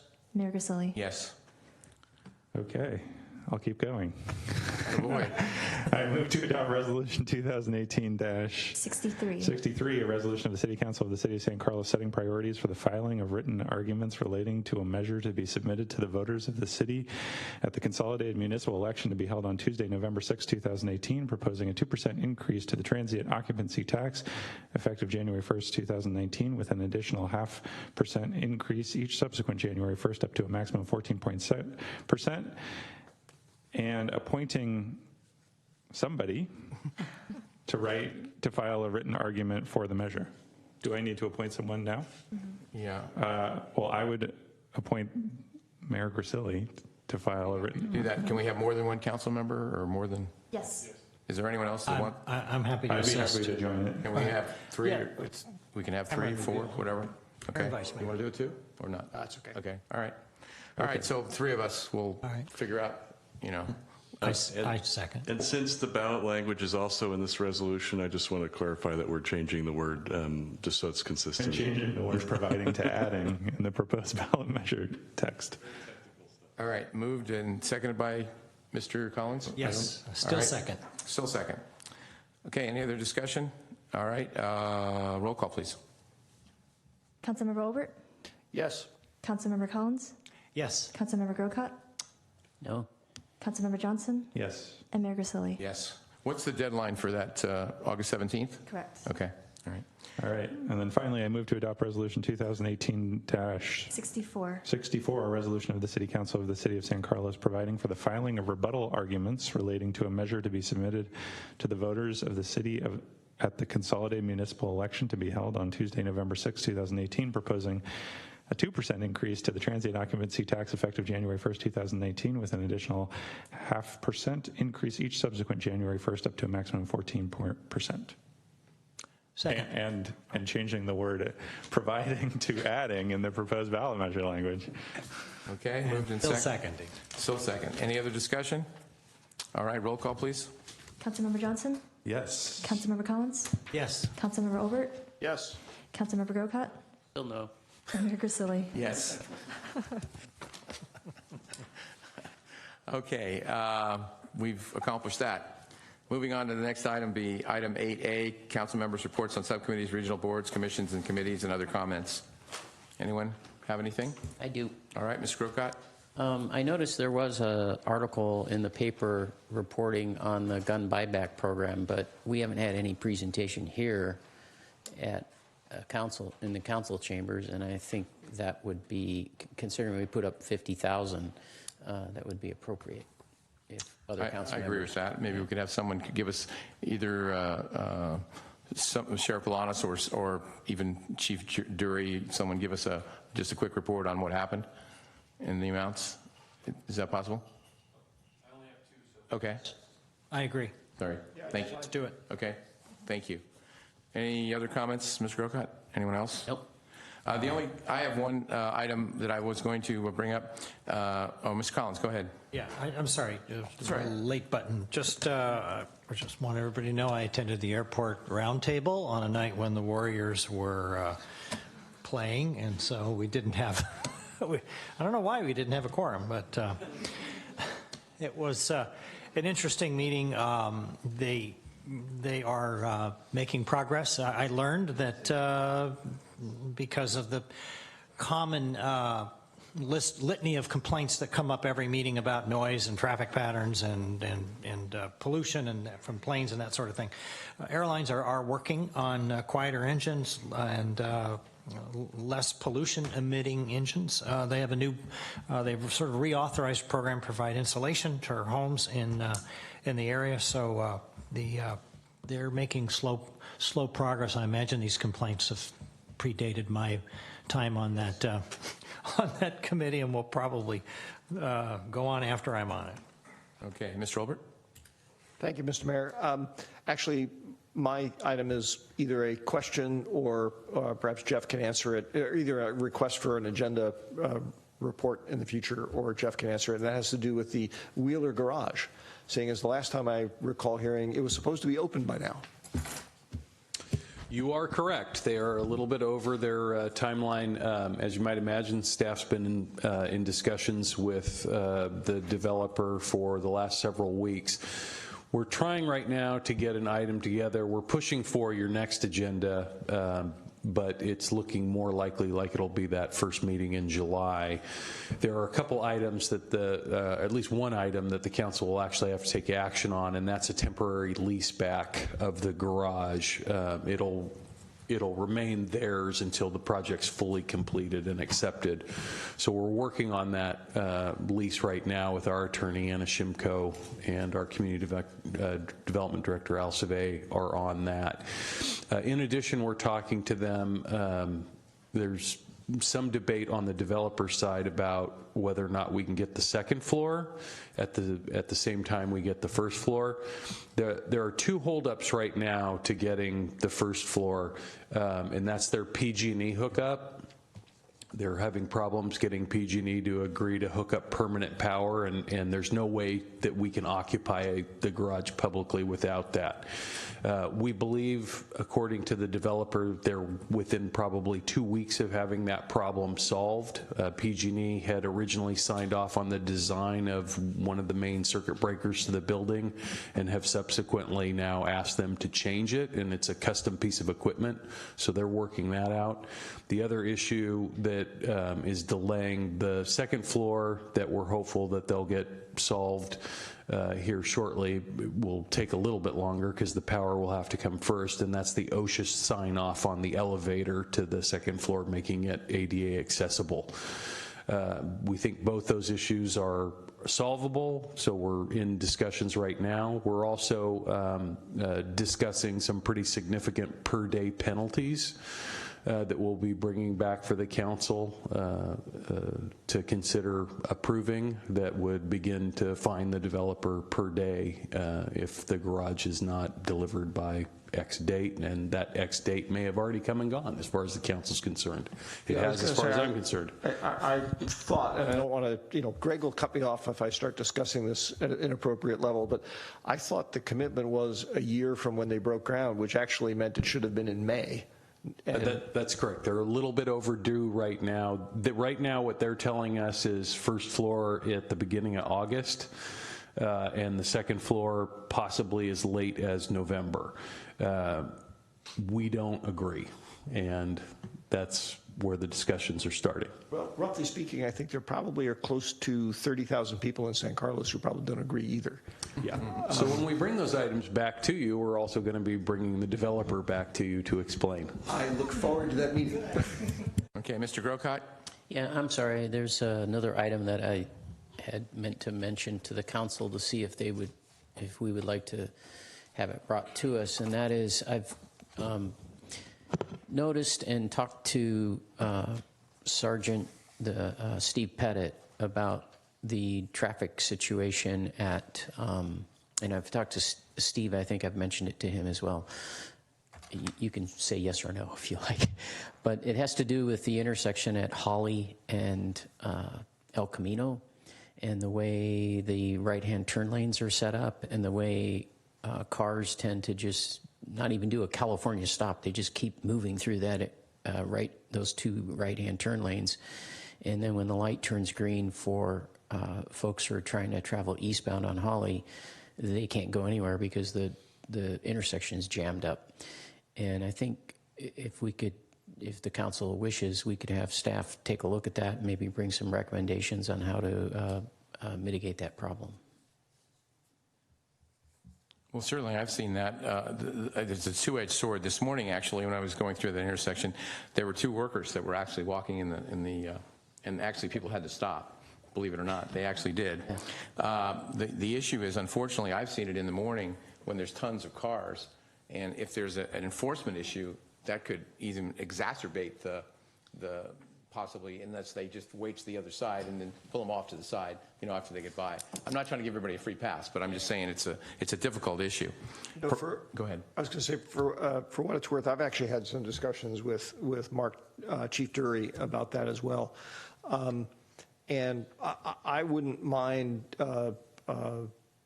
having staff study the situation and come back, or maybe run it through TNC. I mean, that'd probably be a logical place to go because it is a traffic and circulation issue, and have them develop, if possible, some recommendations. I have no idea what those would be, but to try and deal with it, because it's not only a problem today, but I think it's going to be a bigger problem after the transit village gets occupied, because you're going to have a lot more people and cars walking through there.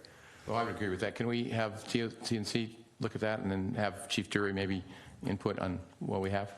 TNC okay, Matt? Yeah. Before it comes to you. Mr. Collins? Yeah, the only comment I wanted to make is that I do recall that in the Transit Village project, I thought a traffic study or a traffic management plan was incorporated into the... It's not the problem with the plan, it's the problem with the people the drivers aren't paying attention to the red light. But what I'm saying is that the traffic management plan that's associated with the Transit Village is supposed to reconfigure that intersection so that those problems don't happen. No, it's not going to solve it because we're talking about right-hand turns onto Holly from going north on El Camino. Oh yeah, no, that's absolutely right, yes. I avoid that at all. I understand, but that's the problem. That's the solution. I did it once, and it took me 30 minutes. Okay, well, we've got that. I only had one other item. It actually relates to parking also, and perhaps other members of the council would agree or disagree with me. We have one parklet on Laurel Street that we approved, but there were 2 or 3 other folks that were interested in doing it, and they, for whatever reason, weren't approved, and they aren't approved. It certainly isn't good planning if we don't have parking at Wheeler Plaza to bring this up, but I would ask if the other council members would agree to discuss possibly other parklets going into restaurants, because I think they're a great idea, when and if we get the parking availability at Wheeler Plaza. Does anybody have any interest in that? Sounds like a great idea to bring up after we get the Wheeler Plaza. No, I'm just saying after we get some of the Wheeler Plaza. I agree. I just be willing to do that. I'm happy to talk about it. I just want to clarify, because I think the current plan of record was that the town one has to come back for a review because it's currently under a pilot program, and that was already scheduled or already talked about as something that would come back. Is that right? Or yeah, that's correct. Okay. And so my thought was that when that comes back and it's sort of an evaluation of the pilot program, that we would necessarily talk about other. Haven't we passed 18 months? Wasn't it an 18-month pilot program? I don't think we're quite there yet, okay. But well, yeah, the timing may line up almost perfectly anyway for both the issues that were raised. Staff knows better than I what the time is, but I just want to make sure you're absolutely right. It should come back to us anyway. Now would probably be a good time to discuss it then. Okay, is there anything else? All right, staff then, sorry. Yeah, just one quick item. I wanted to let the council and the community know that, hold on, Ron, the next phase of the eucalyptus tree removal on San Carlos Avenue is scheduled to begin this Friday. So we've reached out to the residents in the area to notify them. We'll be having, pretty significant traffic mitigation plans with detours and whatnot through the area, and that work will proceed for about a month. Great news. Is it correct, the rumor I heard, that in order to save money, we hired Ron with an axe? We didn't even have to hire him, he volunteered. Oh, cool, great. Okay, anything else? All right, gentlemen, then I guess we're adjourned. Thank you.